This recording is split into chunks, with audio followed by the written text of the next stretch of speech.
Welcome to the Man Sports Fan Podcast. I'm your host, Philip Arthur Schultz, and I'm here with roster 2 guards the Flame, From Dog Millionaire, Hado, that Wisconsin couple, and Chris Smith 9, the D4respondent. How are you guys doing tonight? Fantastic. Pretty good. Couple thumbs. Chris, how was your board meeting? It was great. Can't complain. What kind of board was it? 2x4? Ooh. 2x6? Yeah. All of the above. The D4 school district is feeling a little bit better tonight. A little bit more progressive than it was before. That's right. Hey, you guys sweating out any fantasy matchups here? We got about 4 minutes to go in the Monday night game. Yeah, need Rico. Just need Rico Dowdle to just keep hanging with Joe Burrow. Just to stop catching the ball. Me and Maddie in our Yahoo League, which I'm currently last in. So if Maddie loses I need Dallas to get the ball back. That feels pretty bad for him. Yeah, that knocks me out of the playoffs, essentially. Got to play spoiler. Yeah. That's all I can do right now. I need 2 points. I need 2 points right now. That's it. I need 2 points. I got Dowdle, and I got CeeDee Lamb, and right now it's 4 minutes left, and Cincinnati has the ball. So if Dallas gets it back, I need Cooper Rush to throw an INT because I have the Cincinnati defense. Yeah, you do. Cooper Rush, throw an INT. That could happen. All right, well, let's move from Bengals Cowboys because is that game even relevant, really? I don't think so. You know, they're not eliminated yet. No. Phil. The Cowboys could go 6-7 with a win. Think about that. That is crazy. They actually might have 100. Mike McCarthy doing his thing. But I want to transition to what's a show or a movie that you've recently watched that you recommend to the Man Sports Fan viewership? So Julia and I, which we rarely find new shows that we both like very often, but we just started watching this drama called Fire Country. I don't know if any of you guys have. That's amazing, Hayden. It's so good. We found it on Netflix. It's still currently being filmed and is still going. I think it's in its 4th season. But Max Thureau is it might be Terrio. Max Terrio. He's the producer of it, and he plays the main character. And it's about he goes to prison, and his entire family are firefighters in California, and he gets a fast track to parole by going to this prison camp that is also volunteer firefighters for the local fire departments. And he rekindles with his family who've had a bad falling out. And he essentially is working off his parole by being a firefighter for the California Wildfire Department. And it is really, really good. I suggest picking it up. It starts a lot of action quick, and I feel like every episode keeps you engaged. There's not a lot of lulls or lackluster or anything like that. So if you haven't checked it out yet, go check out Fire Country. It feels really American. Fire Country. Yeah. Damn right. What streaming channel is it on? I believe it's on Netflix, but it also is on, I think it's a CBS show. It is. Occasionally, I feel like, do you guys ever feel like you have some movies that a whole bunch of people watched when you were a kid that you just kind of missed? You just didn't see it. Do you guys ever feel like you have a movie a lot of 80s that? movies? Okay. So I have a little bit of I would say a gap in some 90s and early 2000s sports movies. I didn't see The Program until recently, which I can't believe I didn't see I don't that know until what that recently. is. But the most recent, you never seen Pain Program? is Able. Gosh. Pain is Able. Wow. Never heard of it. It's a really good mid 90s sports movie about a college football team, Phil. I think you would like it. But the most recent one I saw that my wife and I watched together, and she had seen it plenty of times and I had not, was Hardball. Yeah, you were talking about that. I had never seen the movie Hardball before. That movie's good. Yeah, and honestly features I won't give away too much. Features probably the most shocking death I can think of in movie history. It might be a little bit of a cliffhanger. Yeah, big time. Keanu Reeves doing actually some good acting from him, which you don't really get that often from Keanu Reeves. So yeah, good movie. Highly recommend if you haven't seen it. I'm sorry, Keanu Reeves is a fantastic actor. Young, really funny. Young Michael B. Jordan.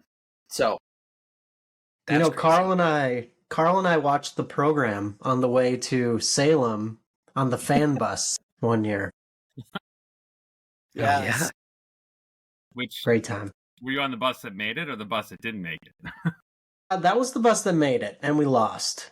We drove 15 hours there, lost, and drove 15 hours back. Depressing. What a We time. got to get him back on for some You gotta wrestling cram We information. do. The update on the WWE. It's good. Right? Oof. Yeah. Gotta get him back.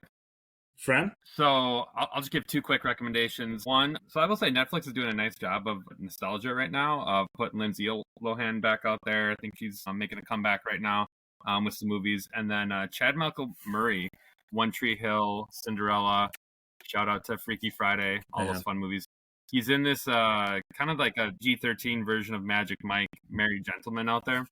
Pretty hilarious, just the cheesy factor and whatnot, but actually pretty entertaining if you want to watch something with your significant other. Had a good time watching that. Brought back all those early 2000s shows, etc. The other one that I'll give you is on, I think NBC Peacock keeps promoting it, but The Jackal, if you're on Peacock at all. Haven't gotten too deep into it, but basically about an assassin who kills people, and this MI6, kind of like James Bond-esque here, person tries like hunting down this assassin. So yeah, if you're kind of into that like thriller, suspense, assassin type show, it's a pretty good one. Yeah, for me, I do like the NBC comedies. And NBC came out with a new comedy called St. Denis Medical. I don't know if any of you have seen it yet, but it's actually kind of funny. I think it's from some of the writers of either like The Office or Parks and Rec. I can't remember, or Brooklyn Nine-Nine, somewhere in that realm. But kind of a funny show if you need a little quick, 20, 30-minute comedy. But also, I just want to give a shout out to any Dexter fans out there. Dexter Original Sin, which is it's a show about Dexter prior to being a serial killer or what led up to it, comes out this Friday. So that'll be kind of exciting. It's not, it's a different actor playing Dexter Morgan, but then Dexter Resurrection is coming out this next summer, which will have Dexter Morgan. So good stuff. Yeah, Do you think the prequel will lead into the new one, or it lead into like Dexter well? I don't know. Like, I kind of have mixed reviews on this because it snuck up on me, but to be determined. I don't want to make any that's the thing assumptions. with these kinds of things. Sometimes they're well done and good, and sometimes they're not. Or it's kind of lacking. So yeah, Chris, you have to let us know, because Dexter's so good. The show is incredible. Yeah. Yeah, for me, we're in Christmas season. Technically November 1st, soft launch, really was the start of it all. But just watched the most recent Grinch that was made. Granted, it was 2018, so still a number of years ago, but it was really good. It was I guess I just didn't know what to expect. I had, there's some people really hyping it up, but I was like, it's, animated Grinch film. Is this really going to be better than Jim Carrey's Grinch? And really what I figured out is it's actually super well done. Really wholesome, good for kids, good for adults. Doesn't try too hard, which I actually think for these kinds of films really matters. And it was just a really good take on the Grinch. So if you haven't seen it, you should see it. That's Benedict Cumberbatch, I believe, correct? Yeah. Is the Grinch in that one? What if that guy's middle name was like Jim or something? Benedict Jim Cumberbatch.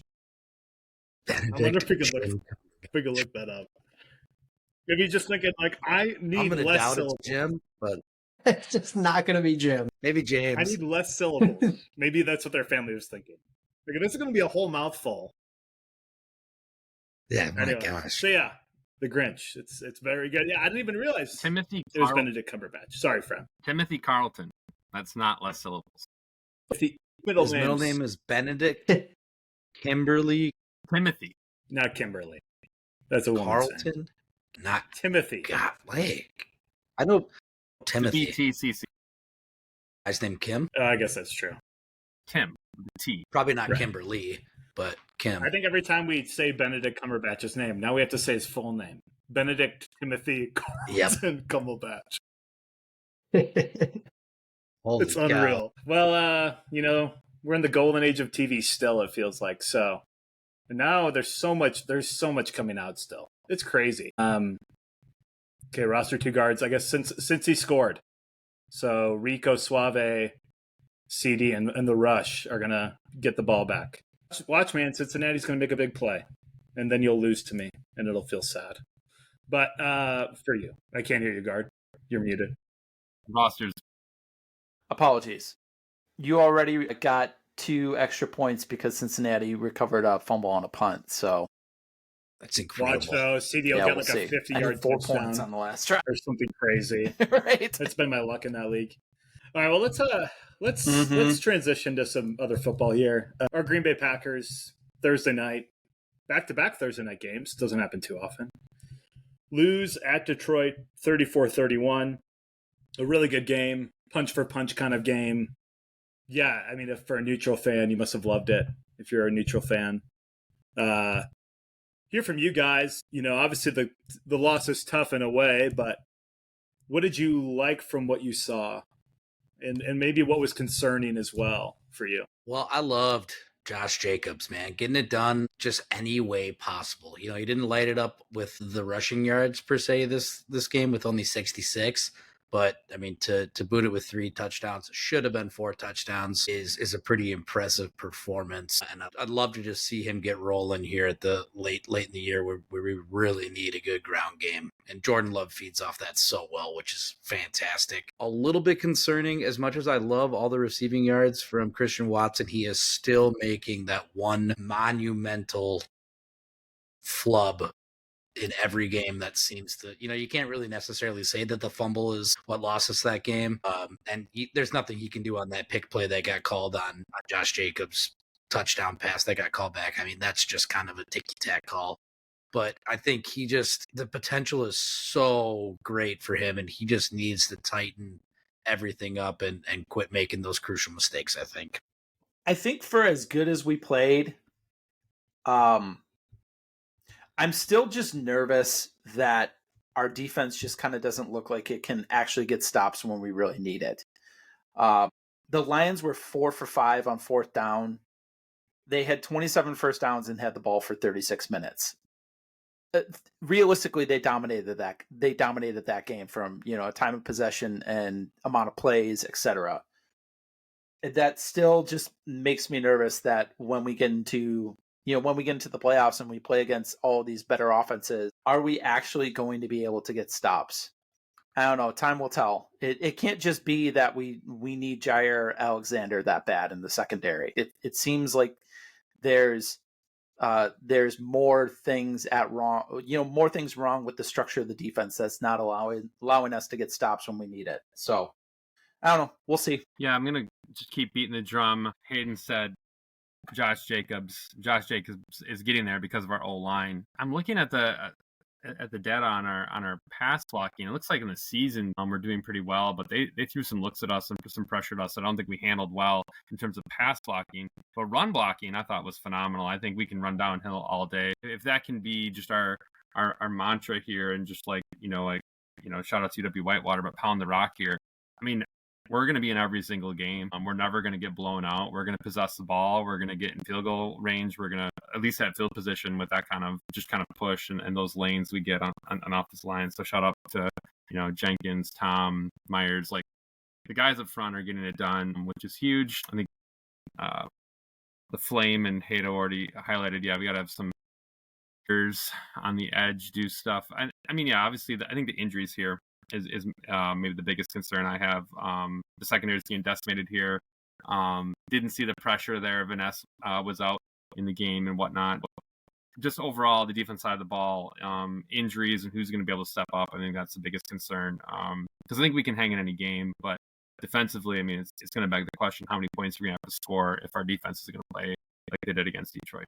Yeah, for me, the thing that stood out that I liked is Tucker Kraft. I love Tucker Kraft. He is a dude, and he can take a hit. Like, when he took the hit and got right back up, just love everything about it. Shout out to Kraft Field. But he's a tight end 1. Like, he's a guy that I think is our future tight end, and we can plug him in and not have to worry about it, which we haven't had great tight ends over the past 15-ish years. So it's just nice to have someone that we know can catch the ball and can run after the catch and break some tackles. So I liked that. What I didn't like, Frem talked about the defensive injuries, but I just didn't like that we got off to such a slow start against a defense that was playing guys that they just signed that week. It's just frustrating because if we could have got off to a better start, by the time we got into a rhythm, I mean, with a better start, we win that game. So it's a little frustrating. It's been a little atypical of them to get off to a slow start. So I hope it's just kind of a one-off. But against a team like the Lions, who are super banged up on defense, I think if we would have got on the board early, we would have had them sort of on their heels the rest of the game. But we gave them confidence enough that they hung in there just long enough to beat us. Yeah, Kraft actually reminds me of George Kittle. It's like Kittle light. I mean, Ooh, same good swag, comparison. It's just fun to watch. Yeah, actually, I know there's problems with the defense, and I think Williams and Bullard getting hurt mid-game actually really hurt us more than we realized. I felt like the aggressiveness of the defense went down after that, which is, frustrating. I think for me, I actually love the tackling overall. Like, for us to shut down their run game in their place against that offensive line, I thought that was actually really impressive. And you're right, we couldn't get certain stops when we needed and trouble in pass defense, but I thought in terms of the aggressiveness of the team, especially on defense, I was actually really impressed. I mean, this is a top 3 offense in their place, trying to prove a point, and so I actually was really happy with that overall. And I also just thought coming back, two quick TDs, that opening drive in the second half to get a touchdown, that just showed we meant it. Like we were going to come back in this game and we were going to make it close. And for us to get 2 touchdowns in the first 5 minutes of the second half, I thought that was awesome. That just showed we can come back in games if we really need to. But yeah, I think it's concerning that the linebackers really can't cover. McDuffie and Wilson in particular, I think they play hard. I think they're decent tacklers, but they're just not good enough. They're not Edgerrin Cooper. They're just not good enough. And these dig routes where we're just getting torn up in the middle of the field, that's the thing that's been our Achilles heel. And I just wonder if they start playing that differently, and maybe allowing the bigger plays for potential bigger plays that I think we've really, eliminated this year. But yeah, it was just interesting. I mean, I think with Jair and Bullard out now, it's our secondary is decimated. Our linebackers aren't that great in coverage. Yeah, it's going to be a challenge here going into Seattle, I believe, with Geno Smith in the passing attack. It's going to be really interesting. What is, you guys brought it up, Lions 4 for 5 on 4th downs. We know the infamous 4th and inches with 43 seconds left. They go for it. They get it, run out the time, kick the field goal, win the game. What is your take on Dan Campbell's Chunky Soup's aggressiveness here? Chunky Soups, yeah, that bold flavor bodes well with Dan Campbell's bold game plans. I mean, as an outsider looking in, you gotta love it. You gotta respect it. It's it hurt him last year in the NFC Championship game, but you think he would grow on that in key situations. Obviously the regular season is different than the playoffs.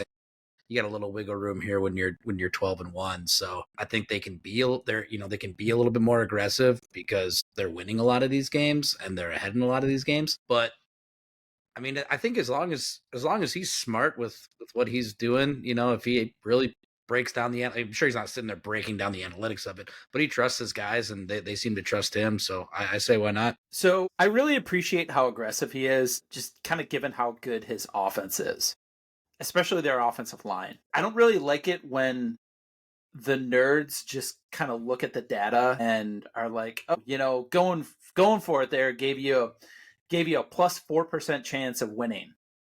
Because if you just look at raw data like that, the raw data doesn't account for, the situation and the players in the game and the team and the coach. It's a lot different running behind Penei Sewell on 4th and 1 than having Jameis Winston try to get you 4 yards on 4th down. And sorry to Jameis Winston. I shouldn't blindside him like that. But Jameis, correct. Yeah. I always considered Brandon Staley. Do you guys remember the old Chargers coach who got fired after last season? I always considered him to be reckless going for it on 4th down. He was always a guy who he would go for it on 4th down on his side of the field. And honestly, you just need the personnel to be able to justify going for it on 4th down that much. And Campbell takes the right risk because he has the personnel. That last play, they ran to the right with David Montgomery behind Penei Sewell. Sounds good. Let's run behind definitely the best right tackle in the league, maybe the best offensive lineman in the league. On another note, I think it says good things about the Packers because he didn't want to give Love in the offense another opportunity to get the ball there, because it's pretty likely that we would have gone down with 40 seconds left in the game and gotten a field goal and taken it to overtime. So I think that says good things about us, that he was not willing to kick the field goal there at the end, or just kick the field goal, that he wanted to make sure that there was no time left on the clock. So I ate a lot of Campbell's soup growing up. So I get the reference, and Campbell's soup is good when it's fresh and it's hot, right? You can't microwave the stuff. You got to put it on the stove. But when it's not good, it's not good reheated. And here's where I'm going with this is if Campbell's hot, right? Like, and he's going and he's got, he's 3 for 4, he's 4 for 5, whatever he's even, they've made every fourth down conversion. That's great. But if you start getting later in the game and you're 2 of 5 or whatever you are, 1 of 4, and you haven't made those conversions throughout the game and you get late in the game, where's your team's confidence? Where's the logic here late in the game? I think what Campbell's shown here is he's just going to, regardless of what the data says or whatever, he's going to go for it, right? This is who he is. The problem is when you're like what Gardner's getting at here is what if your team isn't hot? What if you've missed all your fourth down conversions and you're still going for it late in the game? I question if you can heat it up at that point, and I do think it's going to burn him. I think I'm just keep going, but preach it. Oh, good. It's not going to taste He's going to burn the roof of his mouth. Middle Captain Crunch after and scratch it. It's not going to be good. Oh man, it's going to be bad. It's going to be bad. I think there's going to be a point where he's going to be put in a situation where he's not going to be able to. It's not going to work. And then I think it's going to, and then you're going to get to this like panic mode of like, well, what do we do? Do we kick a field goal here? Do we not? I mean, and I think some of these games where it's like, okay, do you go for a tie or do you go for a win? Late game playoffs, like it's really interesting because if he tries to stay on brand, so many questions are going to come with it. So, and I think it's easy, like what Gardner's saying, you get these 4th and inches, 4th and 1. People will justify that. You start getting 4th and 4s, 4th and 5s, start getting some more trickier down and distance situations. And so that's why it looks nice right now, and I totally agree with what Gardner just said. Like, he has the right personnel to do it. That play action, what you're saying, Phil, is like that play action is just holding everyone's linebackers. That play action is so good right now. Like, what are you going to do? You're just going to screens. Not to mention the screens. Oh, the screens on top of it. Like, they can just hold the defense there, and then Goff is just, Goff's not a great quarterback. He's a good quarterback in a really awesome system. And there's holding the defense, and he's got really good receivers, in what, like a man coverage situation. I mean, it's a great scheme, and Johnson's going to have coaching offers. I mean, he's drawing up great plays for that team right now. So I think it's going to burn him, and I'll stop with my puns over here. Chris, I'm going to go, and then I want you to end it because you have kind of different thoughts. I'm a lot with Frem and roster 2 guards here. Here's what I think. I think with Ben Johnson, I believe more in the philosophy. I think he's that good of an offensive coordinator. I truly believe it will burn him. And if it's the NFC Championship game again, if it's the Super Bowl, and if they lose because of that, right? And people look at that and they lose, I don't think they'll ever recover. Meaning, I don't think they'll ever get back to that point again. They might still be good. But once something major happens and you lose that way, I think it's hard to come back from it. And again, it happened this past year. I mean, it happened last year. Year. Right. And yeah. He got frustrated. Yeah, I think it'll happen again. I just think it will. I mean, and we had so many third or fourth down stuff, mostly third down stuff, so fourth down stuffs too. And he still went for it. I mean, and you're right, go behind Penei Sewell. That's the way to do it. But yeah, I don't know. I mean, I just think it will bite him eventually. Chris, just make the quick plug. He has a competent kicker this year. So last year, everyone could say, the kicker's no good, right? They switched kickers mid-year, whatever, but Badgley or whatever was their kicker. I mean, this year with Bates, like, he's a competent kicker. So I'll just throw that out there. Like, I mean, I don't know. It's going to be questioned, like you said. Yeah. So I have a different take. I believe a lot in culture. And I think what he is building in Detroit, like from his initial press conference until today, is that I think he said, we're going to bite your kneecaps off. Like he's a win at all costs coach. And he puts full belief in his players that they can make the play when they need to. And I think that type of mentality trickles down to the players. I think when it's 4th and 1, 4th and 2, 4th and inches, whatever it is, I think the players know they're going for it. And I don't see that they're going to get into this lull of a stretch where they go 1 for 5 or 1 for 4. I mean, I just think when it's 4th and 1, the offense probably doesn't even move. They stay on the field. We're going for it. This is just who we are.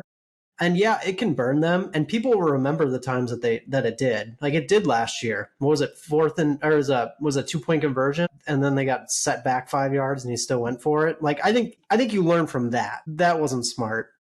But in short yardage situations, like if your team believes in what you're doing, and that's just the type of coach he is. I mean, look at games that they've played this year where they were up 30 and they continue to keep their offense out there and they just keep scoring. Like that's the mentality he's building on that team. So I do think if it comes down to the playoffs, he's going to continue to be that aggressive, but I think the players will respond. And that's something that's taken time to build. So it'll be interesting to see how this plays out. They're going to be in close games in the playoffs. This is going to happen. But I agree with what he did against the Packers. I would have totally, just knowing who he is, I knew he was going to go for it. And I don't think he cared that it was Jordan Love or the Packers. I think he would have done that against any team because he wanted to be the last team with the ball and he wanted to score and win. So yes, it's super aggressive, but I also think, and I put this in our group chat about 7 times over and over, but I think that he's sort of rewriting how you can play these situations. I think there's this old, this is the way we've always done things, so this is the way we're going to do it.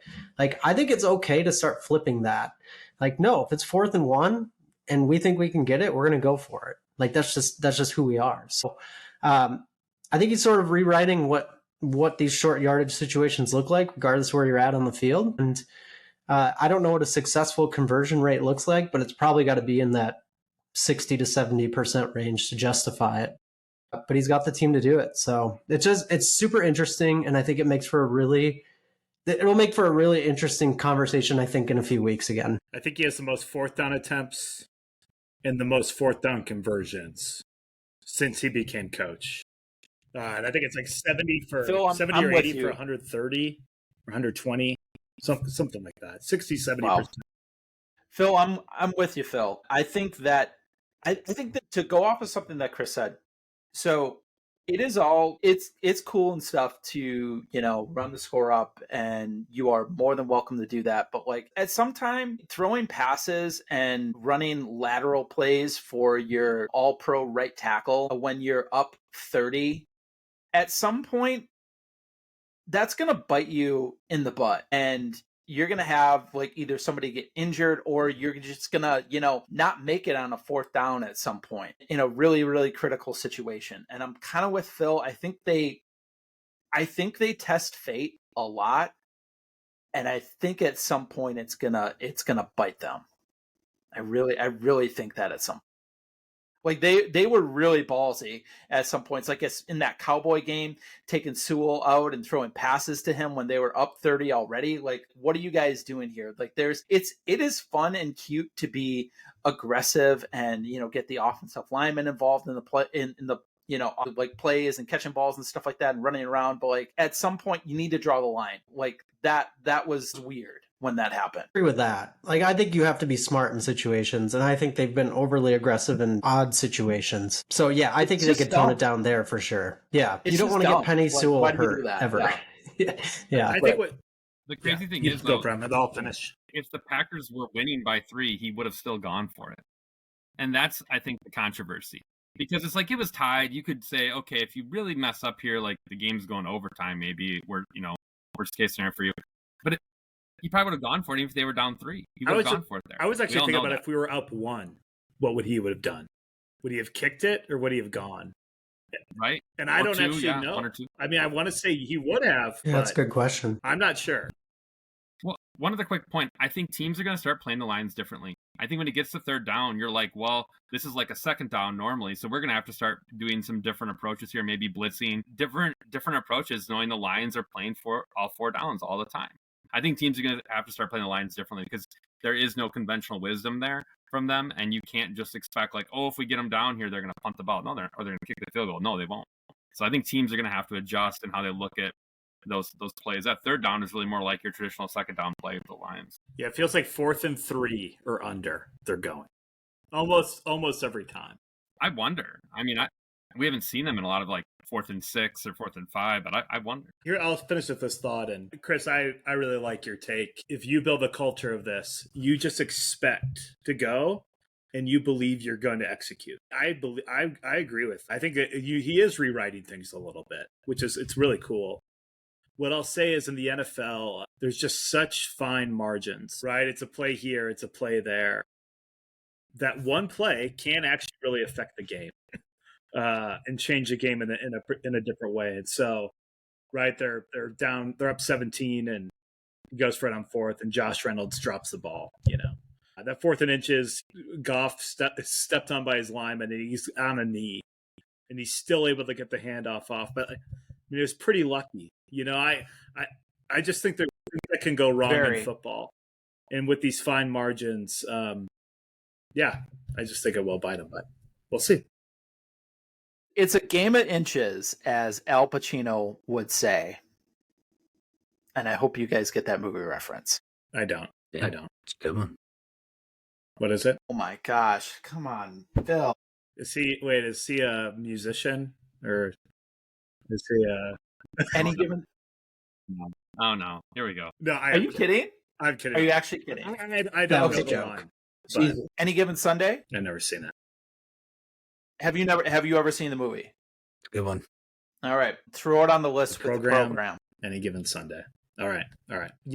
We could talk about the referees in the game. I think we'll save it. Yeah, it's. I think we could go just as long maybe on that, but.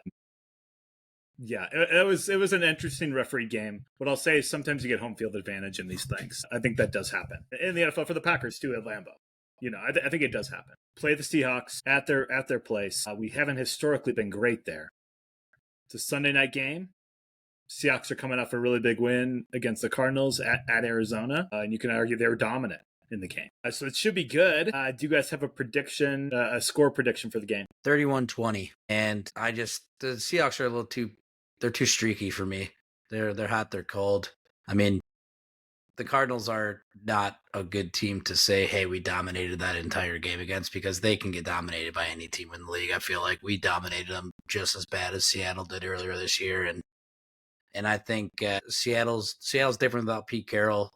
There's not a lot of consistency there, and I think we thump them a little bit. I think 31-24.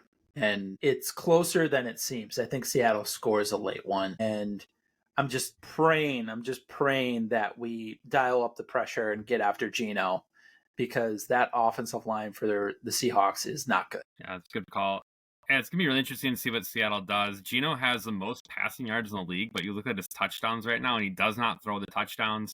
Kenneth Walker was out this last week. Zach Charbonnet had an amazing week on the ground, but I like our run D here more than our pass D. So I'm not feeling the high scores. I don't know why. I don't know what the weather's going to be like out there. I'm going to go 24-16 Packers. I think we make them kick some field goals, and I like our run game, like I said, especially on the road. Yeah, and I think our secondary is going to get carved up a bit. It's the Seahawks. They don't seem to put the ball in the end zone, at least in the air. And I think we're going to at least kind of the old bend but don't break mentality here, and hopefully keep them out of the end zone. Yeah, I'm going to go Seahawks win 24-21. Actually 24-20. I worry about our defense. We're super banged up. Seahawks at home play well there. Like you said, the weather, we don't really know. Zach Charbonnet looked good. Jackson Smith and Jigba is probably the best unheard of wide receiver in the NFL. So I worry about him going off. And obviously they still got DK Metcalf. I know I traditionally pick against the Packers. Thank you, Phil. But the Seahawks I don't know. I feel like we're all going to overlook them, but they're playing for their lives in the NFC West, and they have to win, and they're at home, and that the 12th man is going to bring it on Sunday. Chris's love, they're not love. Chris is always going against the pack is the 13th man. So you might have just cursed that. Of There it course. is. Yeah, I mean, look, trust me, I think the Seahawks will come to play. I just think they will. I actually think we come to play too, though. Again, we played the Lions really tough at their place. Let's not overlook this. We could have won that game. And that's top, maybe the best team in the league, top 2 team in the league, top 3 team in the league. Like, I really think that we win the game. And I think it's because we tackle well. So I think, like Frem said, I think we make them kick field goals more than anything. So I'm going to go 27-20. And I just think our offense plays well, man. I mean, look, I don't care how banged up the Lions D-line was. That actually didn't matter that much. It mattered some, but they were playing insane. They were still playing so aggressive and so insanely well. I mean, Love, I think, just picked up something in that second half that showed he could be a top 5 QB in the league. I really believe that. I think the way he played, I think we'll come out and win 27-20. All right, a lot of Packers talk. Hayden, do you want to talk about our most recent sponsor that we signed up here? Absolutely. So have you ever found yourself yelling at the TV, blaming the refs for every loss, no matter how clear the penalties are? Do you find it impossible to accept that your is that right? Yeah. Do you find it impossible to accept that your team might actually suck this year? Well, blame no more. Introducing the Blame-O-Matic. This sleek high-tech device allows you to instantly assign blame to anyone, from the officials, even to your dog, for anything or any setback in your life. Lost my job? Must have been a bad call. Burnt the pizza? Those damn refs. The Blame-O-Matic comes with 24 preset buttons, including bad luck, the system, and the classic it's rigged. Available now because blaming others is way more fun than taking responsibility. This would be the perfect thing to have for Festivus during the airing of grievances. Yeah. So you can just tell all the people how many problems you have with them this year. Yeah. The system. That's what's against me. Great product. Yeah. The system. Bad luck. It is interesting, the referee talk, especially with all with all the sports betting now. That conversation to me is really fascinating because in essence, refs don't have to explain their calls or their thoughts. I don't know. That stuff is just interesting to me, but let's move away from the Blame-O-Matic, which is a great product, something you should maybe think about buying, especially if you're kind of down on your luck and you're looking to kind of deflect. Absolutely. Yeah, it's deflect. I want to keep going on the NFL here. Lots of good games. There were some teams on bye this week, but man, what storyline stood out to you the most from week 14? Josh Allen accounting for 6 touchdowns, 3 passing, 3 rushing. If I told you that, how much do you think the Bills win by if I told you that stat alone? He loses that game, accounting for 6 touchdowns, 3 on the ground, 3 in the air. Absolutely insane. I don't know. I haven't looked it up, but I'm not sure there's too many quarterbacks out there that have put 6 touchdowns up on a game and lost. I think the end of game clock management really stood out for me this week. Do any of these coaches play Madden? I feel like we all could do a better job at clock management than all of these coaches do. I don't understand it. What was Sean McDermott thinking at the end of that Bills game? They had just gotten stuffed on a tush push, probably at about 10 minutes left in the game. And the one thing that they could not do at the Rams 1 yard line with about a minute 10 left, the one thing that they could not do was get tackled inbounds, because then they would have to scramble and figure something out. And they do a tush push, they get stuffed, and he panics and calls a timeout. And that was the game there, because then you needed to get an onside kick, and teams have maybe gotten 1 or 2 onside kicks successfully this year. So I noticed that, and honestly, Matt LaFleur needs somebody to help him out too, because he does this thing where, and he did it at the end of the game this week, where he lets the clock run down to the 2-minute warning and then calls his timeouts. And he wastes probably 10 to 15 seconds every time he does that. Because at the end of this game, he had 2 timeouts and was content to let it run down to 2 minutes. and then let the Lions run 2 plays after that and then call his timeouts. So instead of calling your timeouts before that and taking it down to 2 minutes, and then, it's not a minute 50 left in the game after you call your timeouts. He always does that, and it drives me insane. Like he needs to play Madden. Honestly. We all do. Rant over. We all need to play Madden.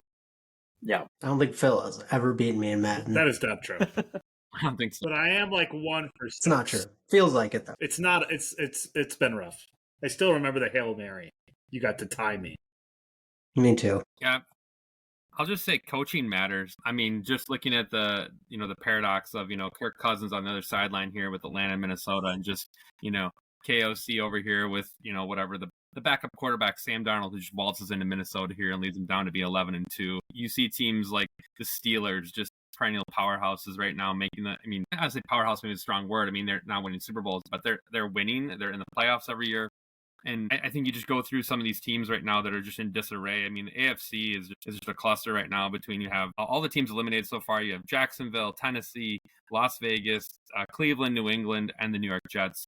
There's a lot of teams in disarray right now. The playoff picture is pretty obvious in the AFC, with their 7 teams set over there. Maybe the Dolphins are hanging on right now, but coaching matters. You see it so clearly. So to kind of back up Chris's point earlier about what the culture Dan Campbell has created there, there's going to be a lot of coaching jobs, I think, out there. I mean, some have even said there could be up to 9 or so vacancies at the end of the years. All these, teams want to find, the best quarterback or whatnot. AOC put it out in the media of just talking about how franchises fail young QBs before young QBs fail the franchise. And I think he's, kind of put that out there. You see Daniel Jones now flocking over there to Minnesota. He's creating a culture, and that message, I'm really curious where that message goes in the NFL right now, because everyone's thinking, we need our, our lottery pick and, draft our top QB right now. But the culture of that organization matters, how that organization brings up young players, specifically in that quarterback position. So it's no surprise that we're going to see, some really familiar faces here in the playoffs. So even I'll give a shout out to Sean Payton. I mean, everyone's been doubting him in Denver, but look, they're going to make the playoffs here. And that experience, that pedigree, building the culture there, it all shows at the end of the day. I mean, you have to have a good coach, and I think we're just really fortunate we have one of those 2 coaches. Dang, some good takes so far. How do I follow that? So mine is, and if there was a song playing in the background as I'm doing this, it's Eminem, Guess Who's Back? Back again. The NFC West is back, ladies and gentlemen. They had a huge week. Now, I know the Seahawks and Cardinals played. We talked about the Seahawks dominating. I was wrong about the Cardinals. They're done. They suck. But I'll tell you who doesn't is the Rams. They are all the way back. With that win over the Bills was huge. And the 49ers just decimated the Bears. And the Bears have been hanging around teams. Like, they're not winning, but they've been in games. Niners just took them out. Now, Isaac Guerrero got hurt and might be out. So that's a problem. They might be down to their 4th running back. But the NFC West is not a division that you want multiple teams to make the playoffs, especially if you're a Packer fan, because these teams are legit. And if they get on a roll, which the Rams are, and the Seahawks, like obviously we play them this week, it's an interesting division, and I think I might have wrote off a couple of those teams a little too early. I got to believe in my boy Kyle Shanahan, and obviously Sean McVay is a stud. So the NFC West is, let's keep an eye on them the next couple of weeks, but they might sneak in multiple playoff teams. Yeah, this isn't my answer, but me and Chris were talking about this question, and we won't talk about it today, but, who would you rather have, Geno Smith or Brock Purdy? And I don't know. I've been thinking about that a lot. I think just because of the Shanahan system and all the all-pros on that 49ers team, I don't know. I'm just thinking about that. But anyway, I think for me, it's hard. Phil, I think it's a legit question because of the contract that Purdy is probably going to command this offseason. And Geno is relatively inexpensive compared to, Purdy's probably going to make what? Like 20 to 30 million a year, more, if not more. 40 to probably. 50. Yeah. More. Yeah, probably. Given the contracts that these quarterbacks are getting nowadays. Yeah, I think, maybe we could do that. We could do that next week. That sounds interesting. And I'm curious, too. We got some good games coming up with those 2 quarterbacks. So I think games that we'll probably both watch. I'll watch, actually. They're 2 primetime games. But for me, the Rams win over the Bills. That really surprised me, especially the way they did it. I thought the Bills D was really legit. And they just got torched, But for me, it's the Steelers. And I was talking last week how I don't think they're a Super Bowl contender. The thing is, they just generate turnovers, man. And any team that can do that, and granted, turnovers sometimes feel fluky. But this is the Steelers. This is just what they've been doing, for the last 10, 15, 20 years. The Steelers dominated the Browns, and I know it's the Browns.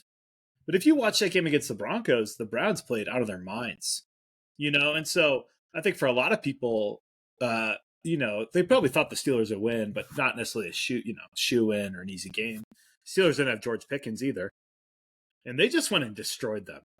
And Browns were pretty cocky during the snow game in Cleveland, all that stuff. I get that. But, man, I just didn't expect that. And it's going to be interesting to see how, the Chiefs will probably get the number 1 seed. It just feels like it's going to happen because they keep somehow winning weird games. But if the Steelers get the 2 seed and they can have home field all the way till maybe Kansas City, or if Kansas City somehow bows out, they would have home field the rest of the way. That team is different. I think if they had to go to Buffalo, I think they'd lose. But if Buffalo has to go to, that's a different kind of game. And so I was just impressed. I just did not expect that kind of domination. And Russ just continues to look better and better, which again, it's just surprising. I just don't think any of us saw this kind of come back in this way. So yeah, I thought that was really interesting seeing them this past week. A lot of good games week 15. What is your game of the week? I just picked this one just to be a little spicy here because I think my game of the week is the Chiefs versus the Browns. Speaking of the Browns here, it's a throwaway game for the Chiefs that does absolutely nothing for them, win or lose, and a little bit of a trap game, I guess you could call it. I don't really think that the Chiefs ever get themselves into a situation that you could consider that they are in a trap game because they plan so well. Andy Reid plans for every team so well, like it's his last game he's ever going to coach. So I don't really think he ever gets in the mindset where like, hey, this could potentially be a trap game for them. But I just think at some point this season, the cards aren't going to fall exactly how they need to.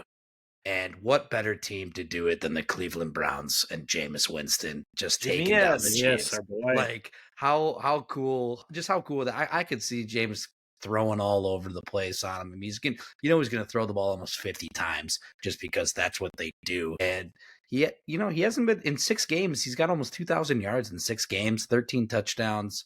He's thrown the 9 picks, and like 6 of those have been pick sixes, which is rough. But he's been praying real hard every night that God stops him from throwing pick sixes. So, hopefully the man upstairs answers the prayers, and I think that the Browns could sneak away with one here. I've got Bills at the Lions. I would say that's probably one of the games of the year. 2 great offenses squaring off against each other. Let's go. And I just have to say real quick, I know we'll probably talk about some of these games, but the late window, the 3 p.m. and after window is loaded this week with good games. Like there's 4 good games in that late window. Not quite sure. I guess they're not, I don't know, they flex the Packers out here, but I mean, they could have easily put other teams in the Sunday night window. I think here, the battle for Pennsylvania here. This is going to be a great one between, the Steelers going into Philadelphia here.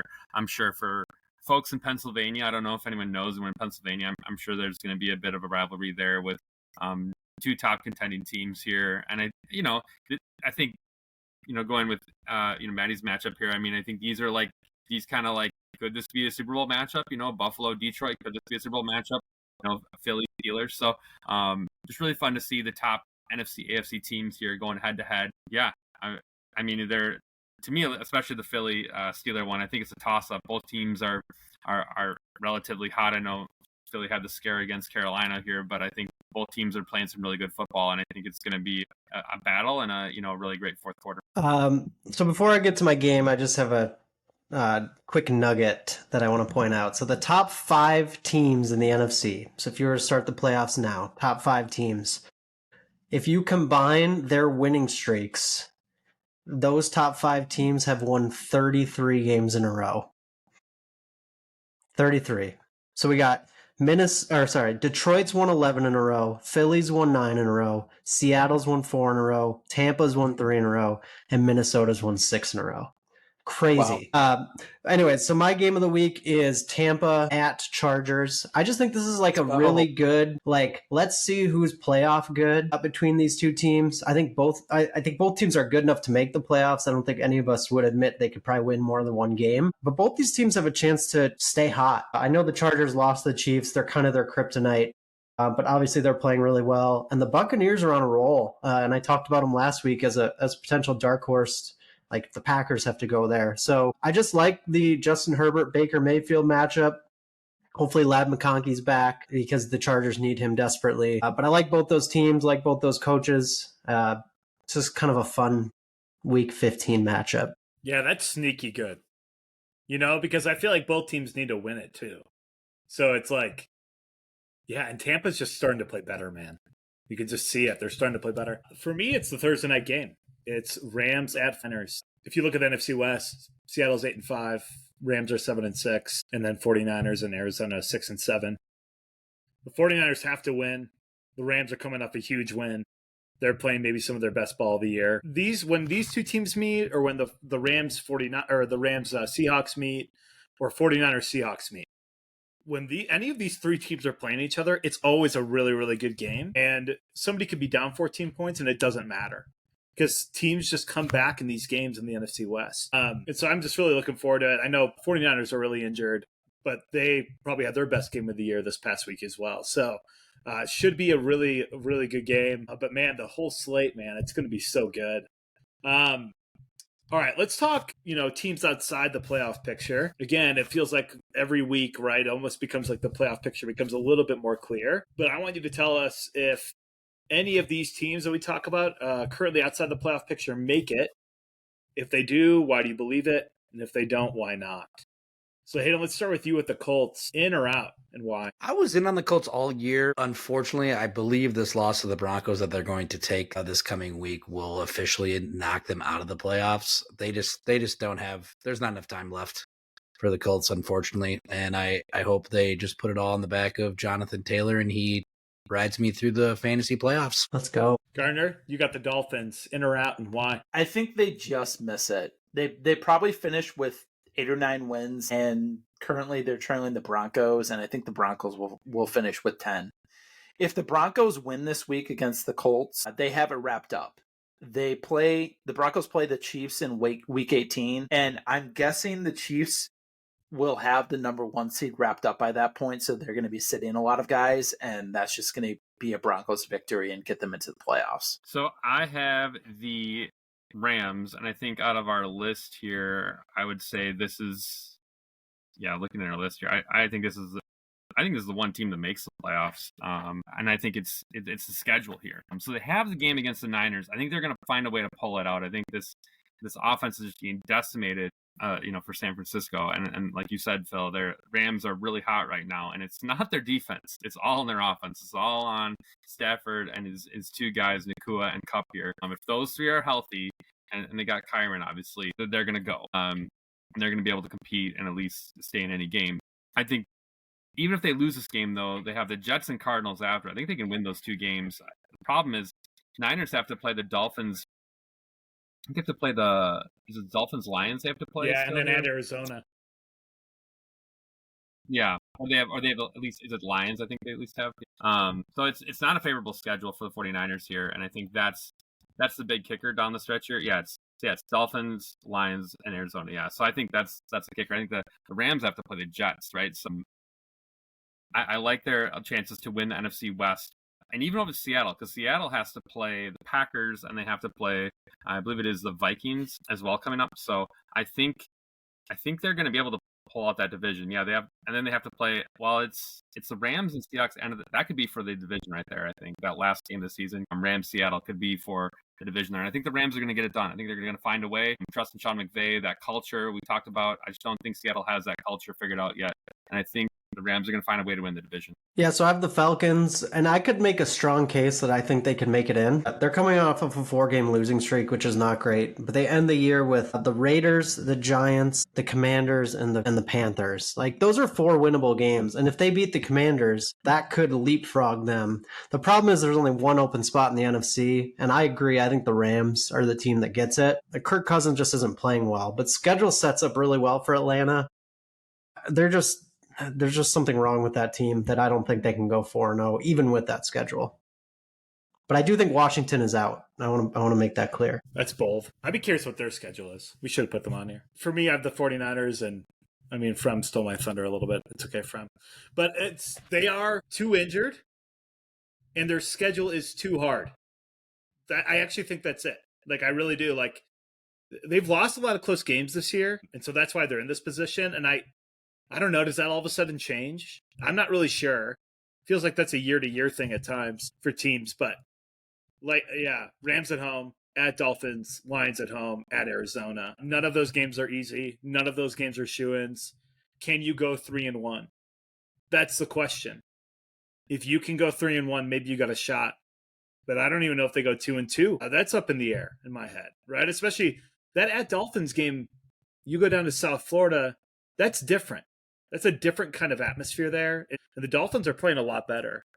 And I just don't think they'll beat the Lions at home. I just don't think they will. I think the Lions are too consistent. So, thankfully, I think the 49ers are out. And if the Rams beat them this week, I think it really is, though. Who's got the bonus? Arizona 6-7. Does anybody raise your hand if you think they have a shot? Yeah, give a thumbs down or thumbs up. All right. I mean, this team looked hot a couple weeks ago, man. Yeah, they fell apart. Just feels like Kyler, man. He's up and down. I don't know if you can win with really small quarterbacks. I'm just not sure.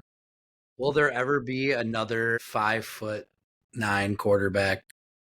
Probably. I think it will, but I mean, Bryce Probably. Young was, Yeah. right? small. But I think he's still 6 foot. Yeah, he panned out good. Maybe he's 5'10".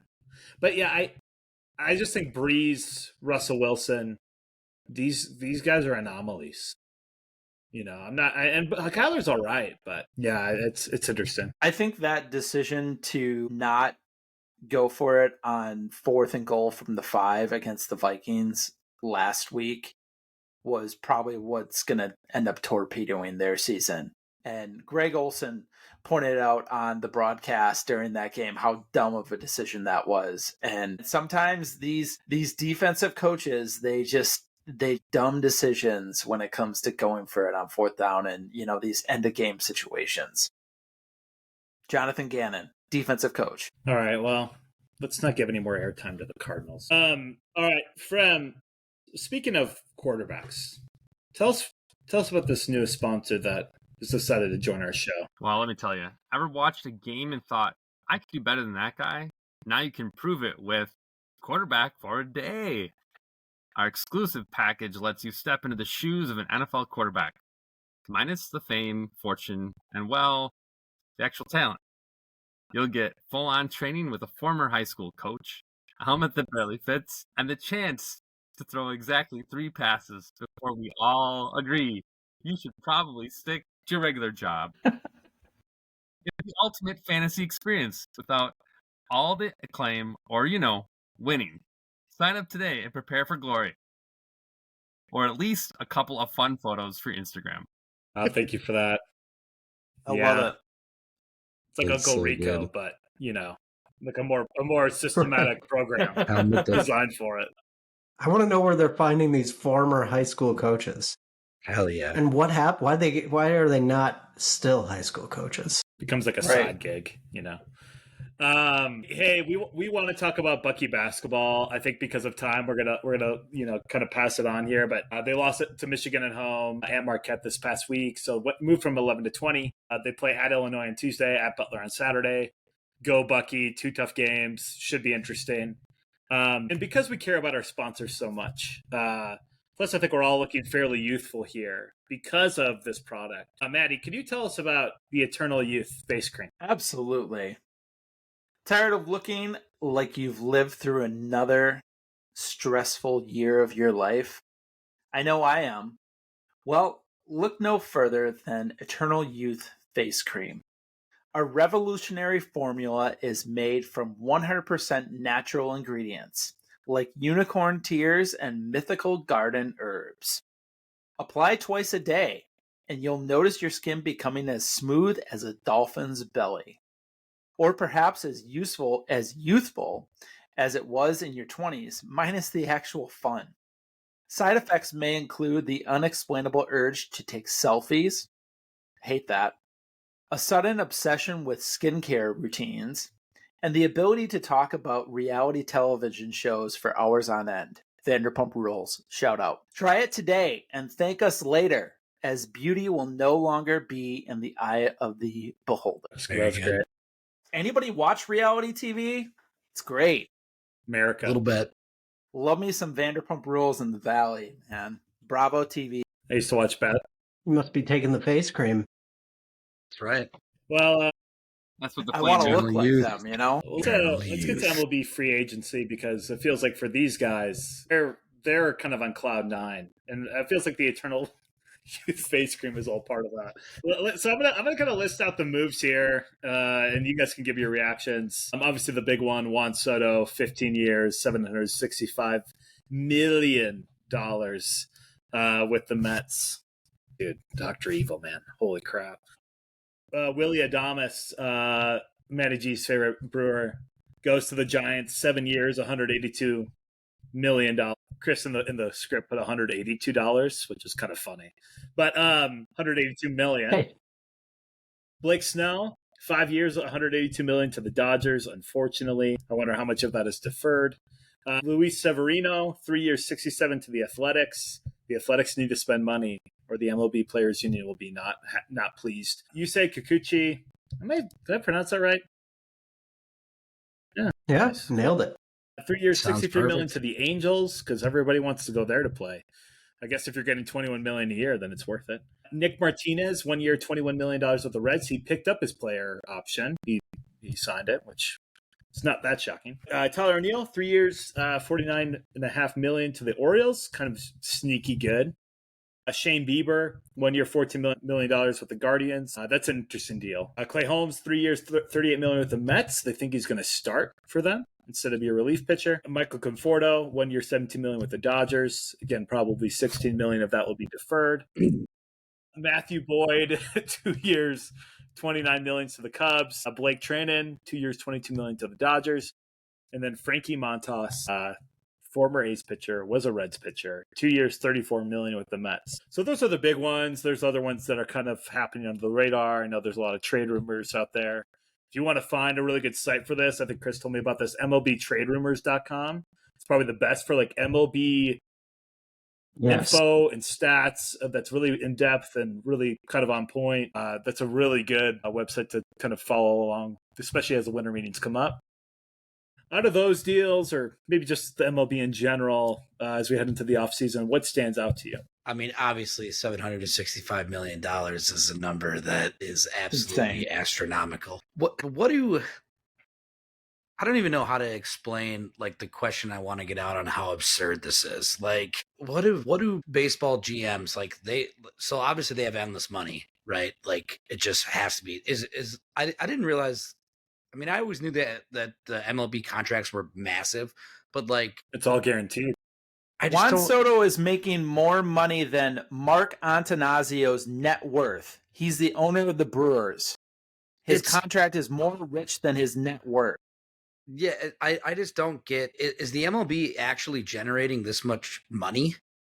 Like, I don't see how you can justify, like the regular season ratings can't be that good. I mean, they're selling a lot of freaking t-shirts, jerseys, and hats. Like, what are these teams doing to even be able to fathom these contracts? And also, why were the Yankees not just right back to try to get them right back with it? Like, are the Mets the highest payroll in baseball? I mean, obviously now, but were they before that? Close. Yes, I think they were. They were. And they were. and their owner's net worth is like 21 billion. So yes, they're generating a lot of money, but the owner's also taking some of this on because he can, and it doesn't he's a matter. Mets super fan, so like he wants to.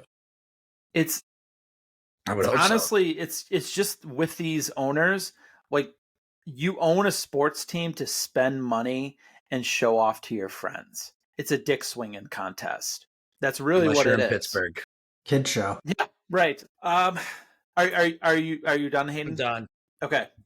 I just like I took a look today over my years as a Brewers fan and just like looked at all of the guys that the Brewers had to trade away or let walk in free agency because they couldn't afford them. I mean, I got to like 15 or 16 guys before I stopped, and I'm sure that there are guys that I'm forgetting. Honestly, is MLB just becoming the English Premier League where there are 6 or 7 teams that really matter and they're either on the coasts or in Texas? Is that just what it is? And the only real way you can make a splash as a team coming from nowhere is you just kind of get lucky sometimes. You're Leicester City am I saying that correct, Phil? Leicester City? Yeah. They were like 5,000 to 1 when they won it. You're Leicester City. Yeah, you're Leicester City from a few years ago.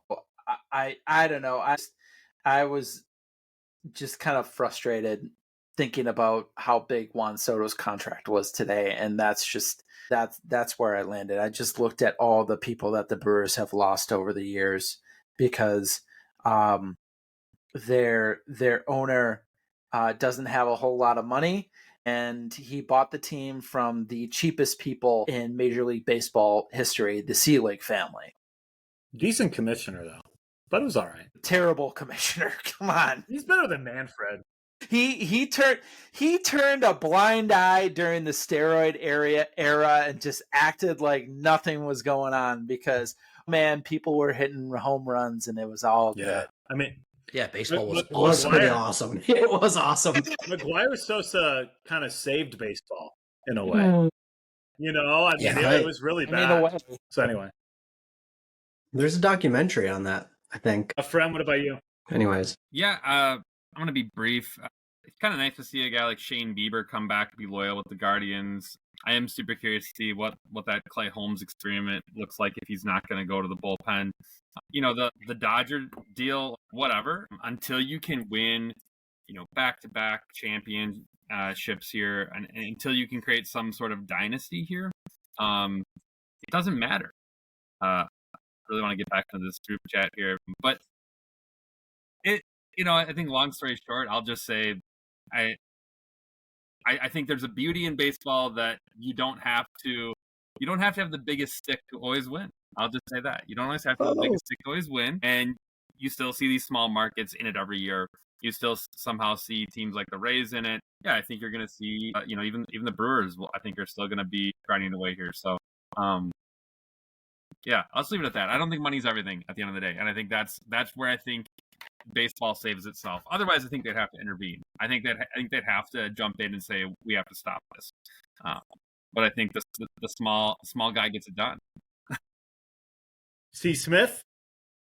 That is the beautiful thing about baseball, is that small markets can still win. But I do think we are reaching a point where these teams like the Mets and Dodgers are just spending so much money that I don't know if these small teams can actually beat them over the course of a season or in the playoffs. 5 years ago is different, but it is like the last 2 or 3 has swung completely towards like Giants are just taking over the league.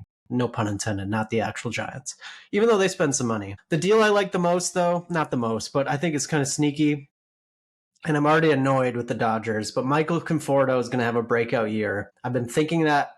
I've always wanted him to break out, and I feel like he kind of did a few years ago, but what they did, or what the Dodgers did with Tommy Edman, I feel like they're going to do with Michael Conforto.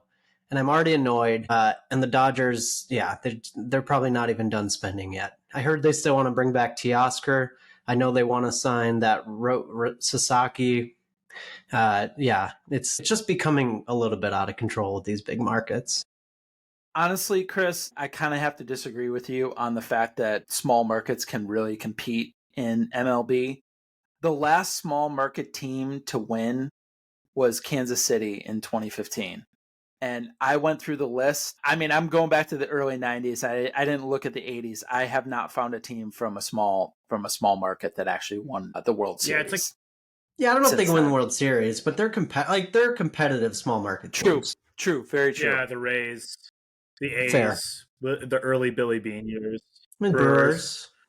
Yeah, Yeah. I think you're right though. Like, I mean, these teams aren't caring about the luxury tax, so it looks like the Cubs, who like kind of bump up against the luxury tax, right? And everybody's like, "Oh, you're not spending enough." But it's like the way that these other teams are spending. It's so beyond, I think, what MLB thought would happen. So in essence, you need to do what the NBA did, which in essence created such a disadvantage for anybody that went over the second apron. And I wonder if that's end up what changes. You know, they make the penalties even more extreme for luxury tax spenders. I mean, that's the thing. I think some people have been calling for, you know, a salary cap on some level for baseball forever. But for the players, that's not as good, you know, because these are all guaranteed contracts. And so, yeah, it'll be curious to see what plays out. I think for me, I think my favorite deal is Shane Bieber. It's loyalty. He has started out the last 2 years or 3 years really, really good, and then gotten injured. So I'm hoping. I think he actually turned down more money to stay with them. I'm really hoping that he makes it out of these kind of the ACL stuff going on, or I should say Tommy John stuff going on, and comes back and ends up being a really effective pitcher. That'd just be awesome to see. You know, I'm happy for Juan Soto though. It's weird where it's a ridiculous contract, you know, but he is worth that contract. In the modern MLB, he is worth that contract. So it's 15 years, 760 million. I mean, it's insane. But you will get the money back. You know, you'll get the money back. Either they'll win a World Series, which I believe they will, or you're going to get it back in jersey sales. He's going to be the face of the city of New York, I think, for a while. And Judge is 30 or 31. He's going to, you know, he could fall off similar to what happened with Pujols. It would not shock me.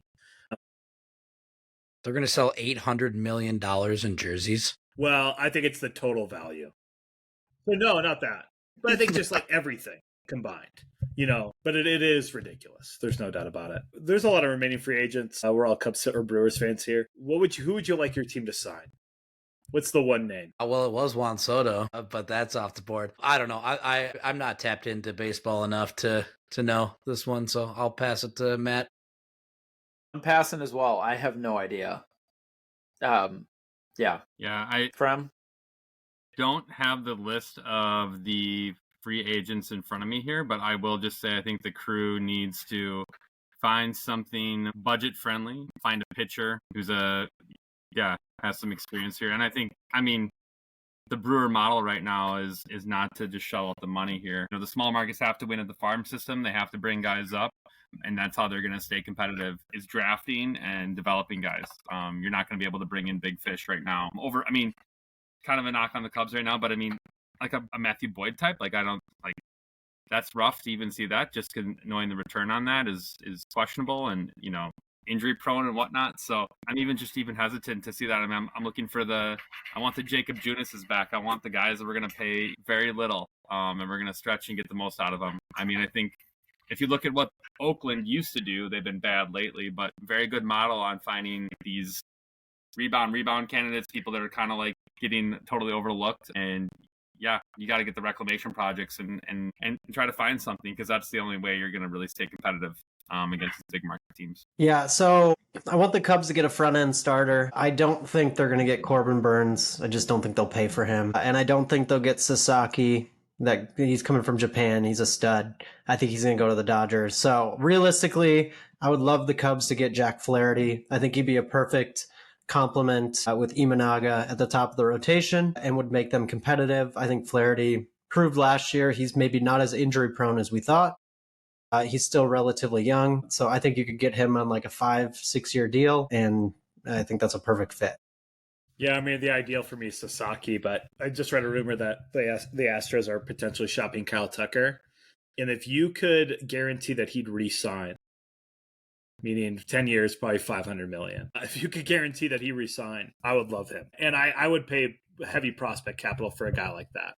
knowing that he changes your team instantly. But yeah, we'll see. I actually think Sasaki we have a chance because Imanaga, obviously such great results last year. Suzuki, like we've had Japanese players in the past, so it's not out of the realm, but we are not the big fish right now, right? It's the Dodgers, it's these New York teams. So Fukudome, oh man, good reference there.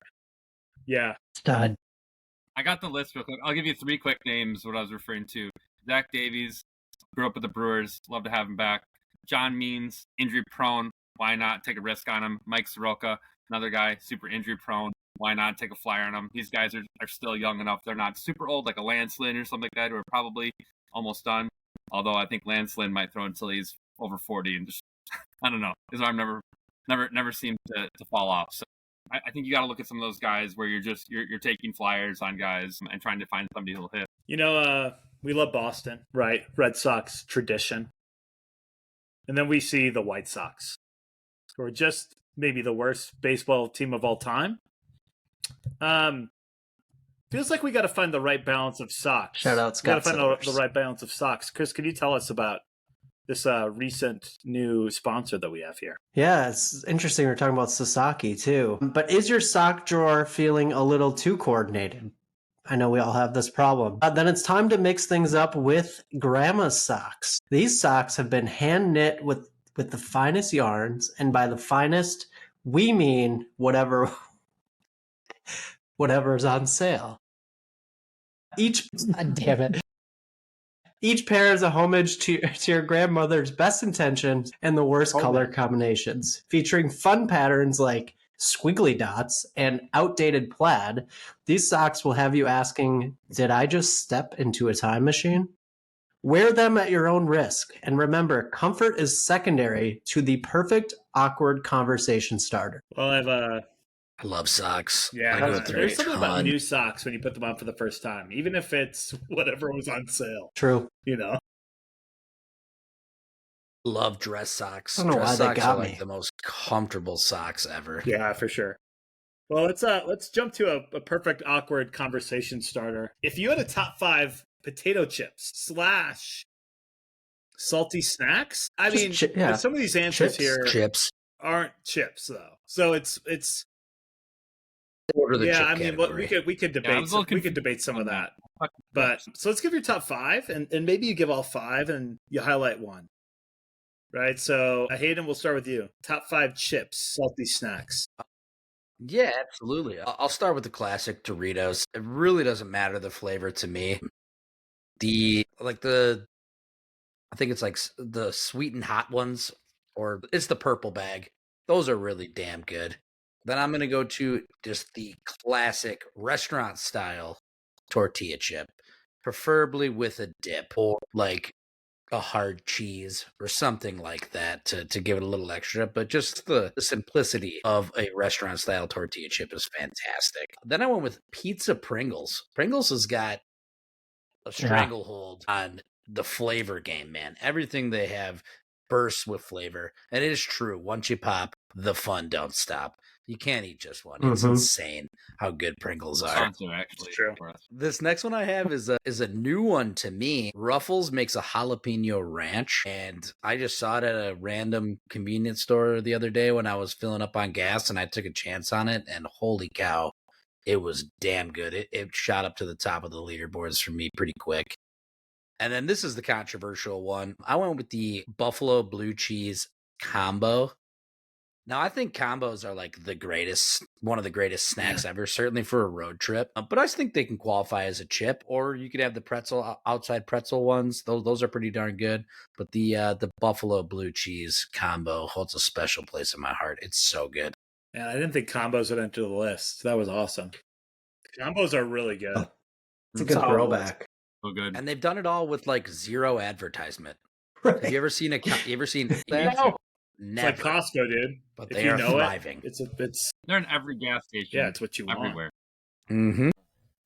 I gotta start with sour cream and cheddar ruffles. Just the best. One of the best chips to put on a sub. Like a sub that you get from Subway. You stuff it in the sandwich and it makes the sandwich all nice and crunchy. And it's honestly such a solid chip. Bold move, Cotton. One of the best chips that you can get at most like sub and sandwich places.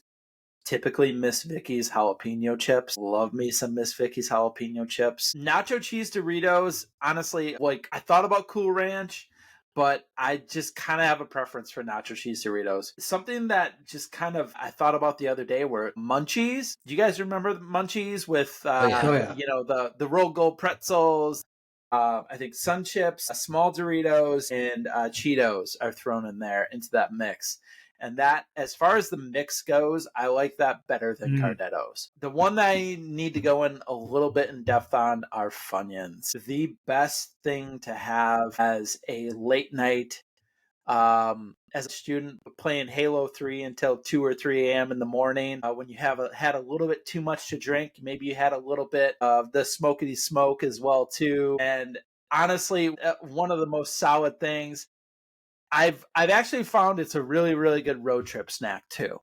So I got to talk about Funyuns. Funyuns are super duper underrated, in my opinion. Bram, it's hard to follow that. Love that. It is hard to follow that. But I will get back to the point of the Flame and I agree largely with the Ruffles, cheddar and sour cream.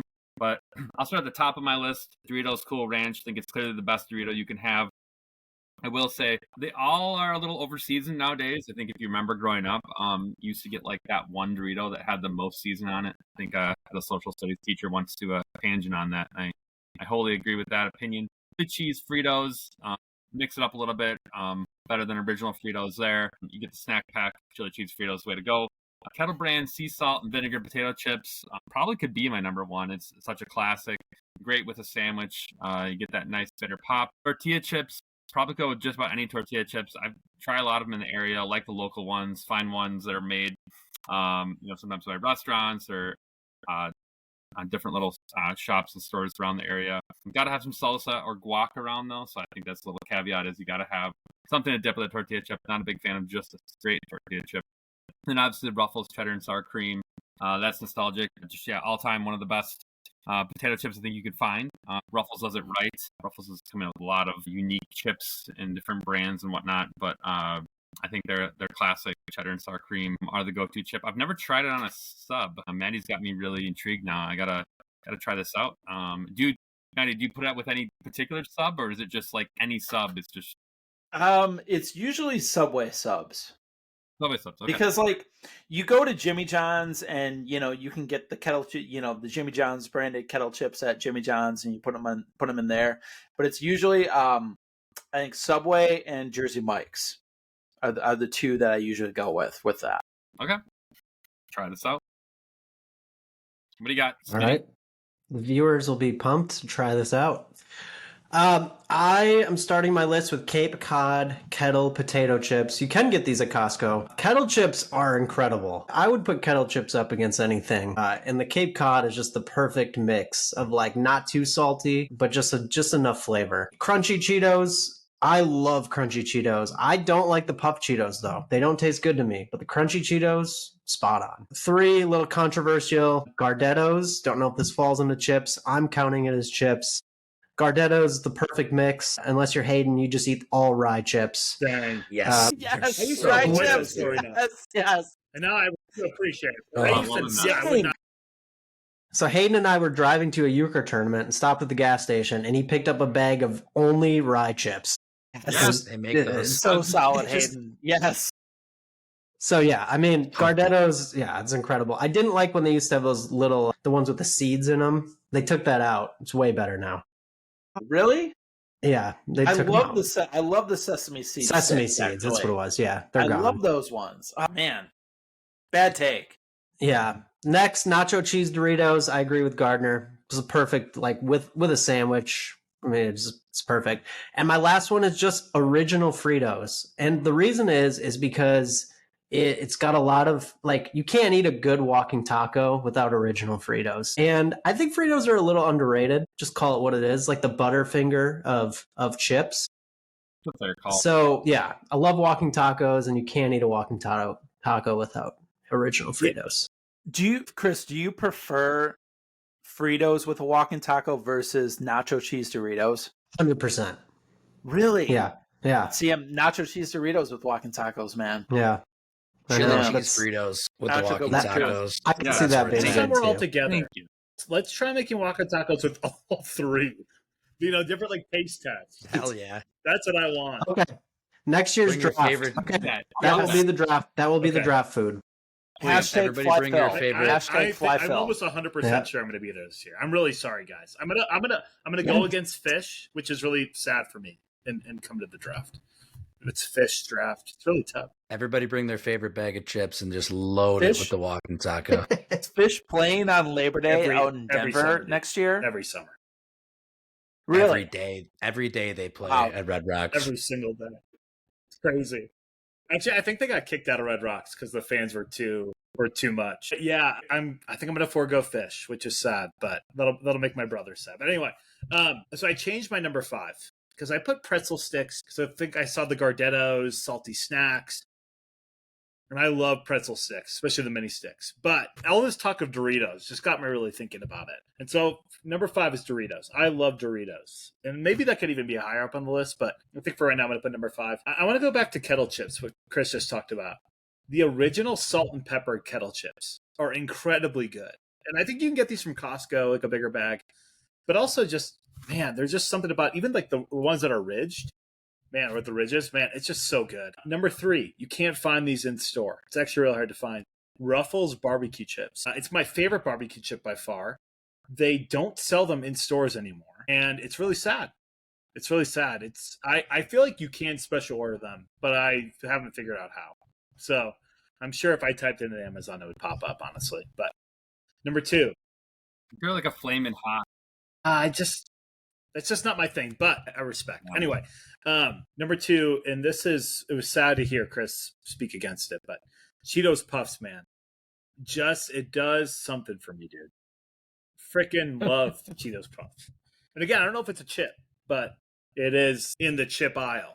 100%. I'm sorry, pretzel sticks though. Anyway, and then number 1, go back to kettle chips. The jalapeno kettle chips, I think, are the best chip.